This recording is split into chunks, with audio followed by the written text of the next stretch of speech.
नमस्कार प्रधानमंत्री जी।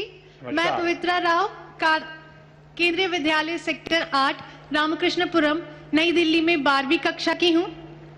माननीय प्रधानमंत्री जी, जैसा कि हमारा भारत और तरक्की करने के लिए अग्रसर है, इसको कायम रखने के लिए हमारी नई पीढ़ी को और क्या कदम उठाने होंगे? आपके मार्गदर्शन से भारत स्वच्छ तो हुआ ही है, और आने वाली पीढ़ी इसके पर्यावरण संरक्षण में और क्या योगदान दे?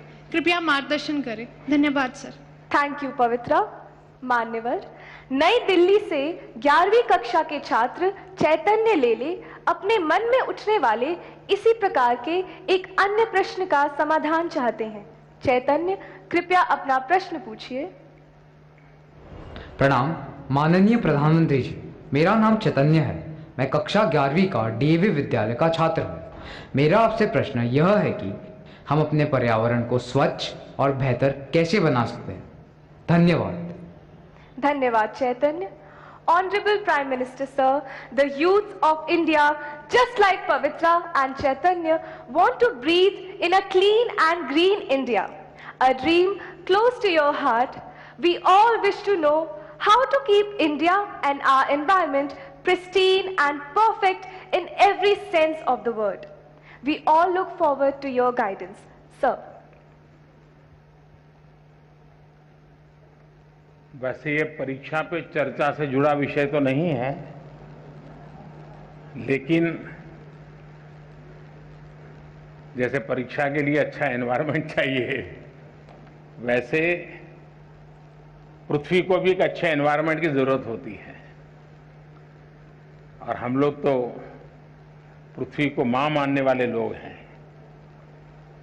मैं सबसे पहले तो आज मुझे अवसर दिया है तो मैं सार्वजनिक रूप से हमारे देश के बच्चों को, बालक बालिकाओं का हृदय से धन्यवाद करना चाहता हूं।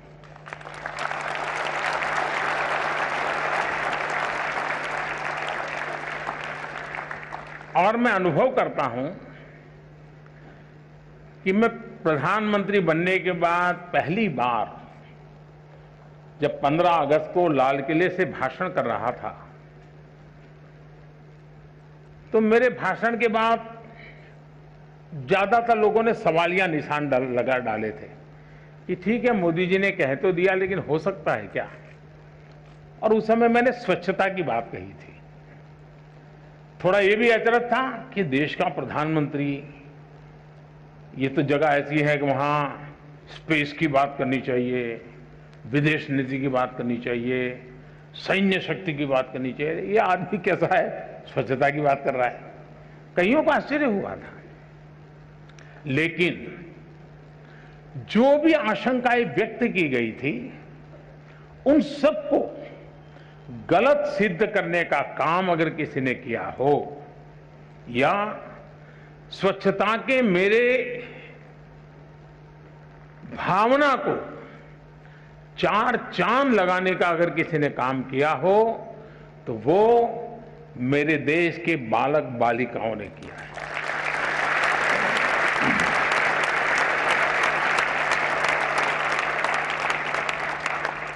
स्वच्छता की इस यात्रा में आज हम जहां भी पहुंचे हैं, अगर उसकी मैं सबसे ज्यादा क्रेडिट अगर किसी को देता हूं, तो मेरे देश के बालक बालिकाओं को देता हूं।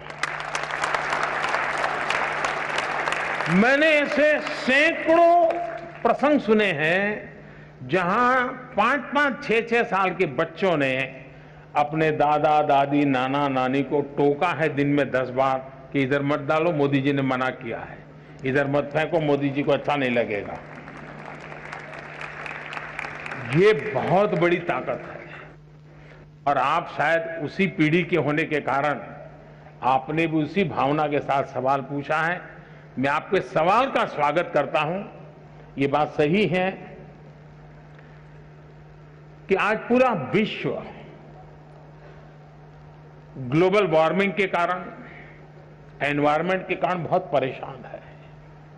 और उसका मूल कारण है कि हमने अपने संसाधनों का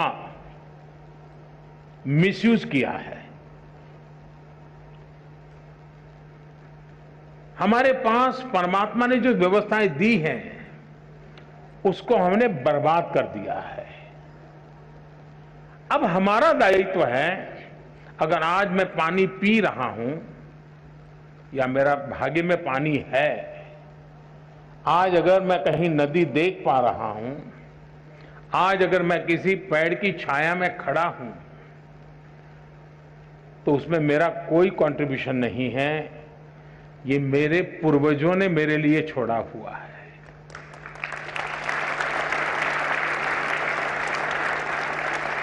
जिस चीज को आज मैं उपभोग कर रहा हूं, वो मेरे पूर्वजों ने मेरे लिए दिया है। क्या मेरे बाद की पीढ़ी को मुझे भी कुछ देना चाहिए कि नहीं देना चाहिए? देना चाहिए कि नहीं देना चाहिए? अगर मैं बचाऊंगा नहीं तो दूंगा क्या? और इसलिए जैसे हमारे पूर्वजों ने हमें दिया, उनका ऋण स्वीकार करने के लिए और हमारी आगे की पीढ़ी को देने के लिए जिम्मेवारी स्वीकार करते हुए हमने अपना दायित्व निभाना चाहिए। ये हमारा कर्तव्य है। अब ये कोई सरकारी कार्यक्रम से सफल नहीं होता है। जैसे मान लीजिए मैं कहता हूं कि भाई सिंगल यूज प्लास्टिक, इससे बचना चाहिए, लेकिन हमारे ही परिवार में भाषण भी हम करते हो सिंगल यूज प्लास्टिक से बचना चाहिए, लेकिन शादी का कार्ड अगर हम किसी ना का आता है, घर में देखते हैं तो उस पर एक प्लास्टिक का बहुत सुंदर रैपर करके आता है, हम निकाल करके फेंक देते हैं। अब ये हम जो सोचते हैं उसके विपरीत है। तो सहज स्वभाव कैसे बने? कम से कम मेरे परिवार में मैं सिंगल यूज प्लास्टिक बिल्कुल हमारे घर में उपयोग नहीं करने दूंगा। तो हम एनवायरनमेंट के लिए कुछ न कुछ मदद कर रहे हैं। और अगर देश के सभी बच्चे इस काम को करने लग जाएं, तो फिर आज जो हमारे, आपने देखा होगा, मैं गुजरात में पशु आरोग्य मेले लगा रहा था जब मैं मुख्यमंत्री था, और पशु आरोग्य मेले लगाता तो आपको हैरानी होगी, मैं गुजरात के अंदर पशुओं की दांत की ट्रीटमेंट, डेंचर ट्रीटमेंट करवाता था, पशुओं को मोतीबिंदु होता है, मोतीबिंदु का काम करता था, और कुछ पशुओं के ऑपरेशन करने पड़ते थे। तो मैं एक बार एक गाय देखा, उसके पेट में से कम 40 केजी प्लास्टिक निकला था। अब ये मानवता के विरुद्ध का काम है। अगर ये हमारे अंदर संवेदना पैदा होती है कि मुझे तो अच्छा लगता है, चलो भाई हल्की फुल्की थैली है लेकर के जाना अच्छा लगता है और फिर फेंक देता हूं, हमें अब यूज एंड थ्रो उस कल्चर से बचना पड़ेगा और हमें रीयूज, रिसाइकल, और ये भारत में कोई नयापन नहीं है, ये हमारे यहां तो सालों से परिवार में आदत रही हुई है। हम जितना ज्यादा संसाधनों का उपयोग करेंगे, हम पर्यावरण को बर्बाद करेंगे। हम जितने संसाधनों का ऑप्टिमम यूटिलाइजेशन करेंगे, हम पर्यावरण की रक्षा। अब आज देखिए हमारे इलेक्ट्रॉनिक गैजेट्स, ये भी पर्यावरण के लिए एक संकट बनते जा रहे हैं। आपने देखा होगा भारत सरकार ने अभी स्क्रैप पॉलिसी निकाली हुई, ताकि जो पुरानी गाड़ियां हैं जो प्रदूषण पैदा करती है उनको खत्म करो, उसमें से भी कुछ कमाई करो और नई गाड़ी लाओ। उस दिशा में एक बहुत बड़ी मात्रा में काम चलने वाला है। उसी प्रकार से हम जानते हैं पानी का क्या महत्व है, पौधे का क्या महत्व है, प्रकृति का क्या महत्व है, हम उसके प्रति सेंसिटिव है क्या, और ये सहज स्वभाव बनाना चाहिए। अगर ये स्वभाव बनना है, आपने देखा होगा COP26 में मैंने एक विषय रखा था, यूके में कॉन्फ्रेंस हुई थी दुनिया की, और मैंने कहा था उसमें कि लाइफस्टाइल इज ए प्रॉब्लम। हमारी जो लाइफस्टाइल है, और इसलिए कहा कि एक मिशन लाइफ की आवश्यकता है, और मैंने मिशन लाइफ के लिए वहां शब्द तय किया था कि lifestyle for environment, life LIFE।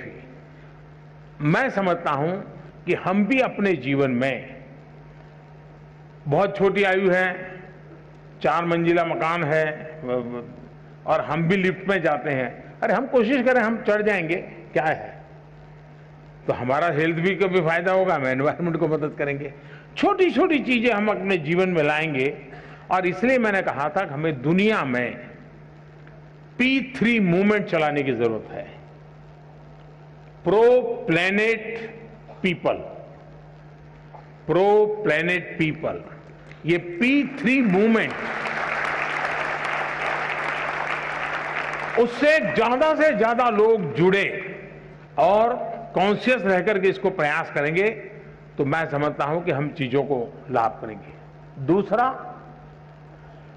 हम आज जब देश आजादी का अमृत महोत्सव मना रहा है, आजादी के 75 साल, आज की जो पीढ़ी है वो अपने जीवन की सबसे सफल पलों से गुजरती होगी, तब देश शताब्दी मनाता होगा। मतलब ये 25 साल आपकी जिंदगी का है, आपके लिए है। आपका योगदान इस 25 साल में क्या हो ताकि हमारा देश उस जगह पे पहुंचे, हम गर्व के साथ देश की शताब्दी आन बान शान के साथ दुनिया के सामने एक चेहरा ऊंचा रख करके मना सके। हमने अपने जीवन को उससे जोड़ना चाहिए और उसका एक सिंपल सा मार्ग है कर्तव्य पर बल देना। अगर मैं मेरे कर्तव्यों का पालन करता हूं, मतलब कि मैं किसी के अधिकार की रक्षा करता हूं, फिर कभी उसको अधिकार के लिए मांग करने के लिए निकलना ही नहीं पड़ेगा। आज समस्या ये है कि हम कर्तव्यों का पालन नहीं करते हैं, इसलिए अधिकार के लिए उसको लड़ना पड़ता है। हमारे देश में किसी को अपने अधिकारों के लिए लड़ना न पड़े, ये हमारा कर्तव्य है और उस कर्तव्य का उपाय भी हमारा कर्तव्यों का पालन है। अगर हम कर्तव्यों का पालन करते हैं, हमारे लिए जो जिम्मेवारियां हैं उसको पूरा करते हैं। अब देखिए, हमारे देश ने, पूरे दुनिया के लोग, हमारे यहां तो इन चीजों की चर्चा करते हैं तो लोगों को डर लगता है कहीं मोदी के खाते में हो जाएगा, मोदी का जय जयकार हो जाएगा, इसलिए जरा संकोच करते हैं इसका जय जयकार करने में। लेकिन जो हमारे यहाँ वैक्सीनेशन हुआ है, उसमें भी जब मैंने स्कूली बच्चों के लिए वैक्सीनेशन शुरू किया और जिस तेजी से हमारे देश में बच्चों ने दौड़ दौड़ करके वैक्सीन ले लिया, ये अपने आप में बहुत बड़ी घटना है। आप सबका वैक्सीनेशन हो गया है? हाथ ऊपर करिए, हाथ ऊपर करिए। सबका वैक्सीनेशन हो गया है? अगर दुनिया के किसी देश में ऐसे सवाल को पूछने की हिम्मत नहीं कर सकता है, हिंदुस्तान के बच्चों ने भी ये करके दिखाया है, तो एक मतलब कि हमने अपना कर्तव्य का पालन किया।